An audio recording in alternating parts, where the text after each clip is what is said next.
maximum impact. They're saying somebody's shooting in the auditorium. 315 and 314, there is at least one person that's been shot, but they're saying there's hundreds of people just running around. The next terrorist attack, the next critical incident. There's been a shooting at a school in Newtown. This is the Sandy Hook Elementary School. Just after 9:30 this morning, Newtown police received a 911 call. Down at Sandy Hook School, caller is indicating she thinks there's someone shooting in the building. The next natural disaster. This fire about 8 miles away, but it's unpredictable, dangerous, and as we know, deadly. Hurricane Katrina roared toward the Gulf Coast. This deteriorating situation in the city of New Orleans. It's not a matter of if, it's a matter of when and where. Mother's Day 2008.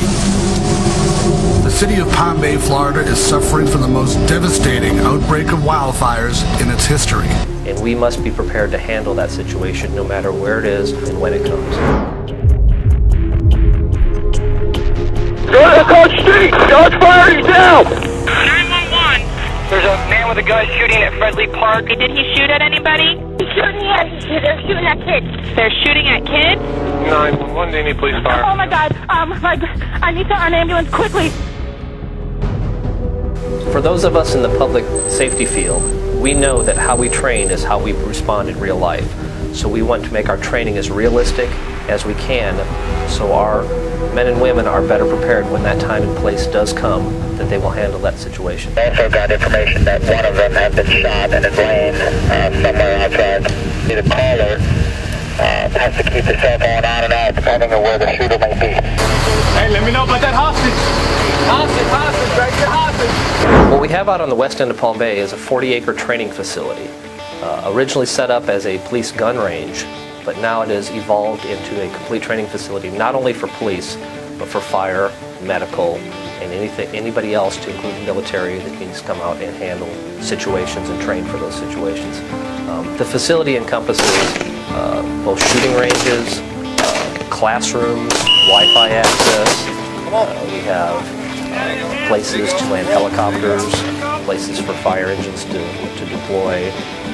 So it's not just one aspect of public safety, it encompasses all aspects. This area that we have on the west end of Palm Bay is ideally situated for those thousands of people in Central Florida that are in the public safety field to come train together, learn together, and have a place that they can call their own training facility in order to be better prepared for the millions of people that we have a duty to serve and protect in Central Florida. The investment that we're asking of our lawmakers will fund several key equipment purchases for this training facility.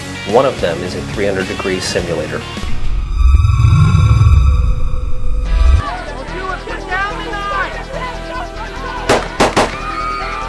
Public safety professionals have to train for the most difficult real-world situations, such as ambushes, active shooters, and maintaining situational awareness during extreme stress situations.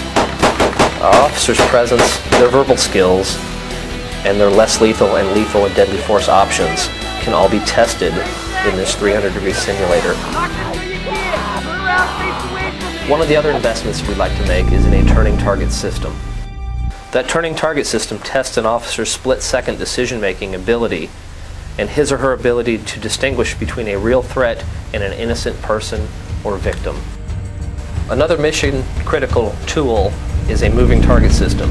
We all know in real life when bullets fly, bad guys don't stand still. These moving targets allow realistic training for our first responders.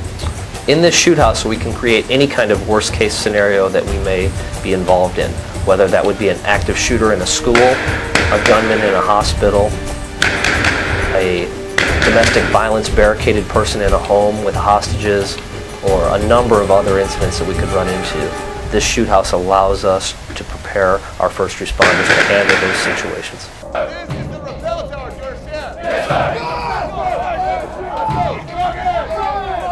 The tactical tower will allow our first responders to train in a multitude of aspects, from multi-story structures, ingress and egress.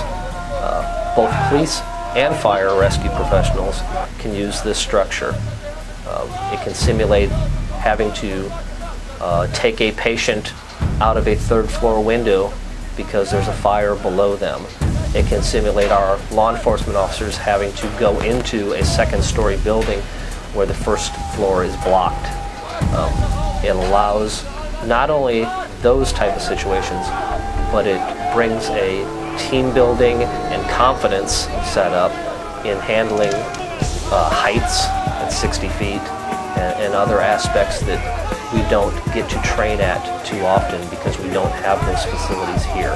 And finally, we're looking for a burn building.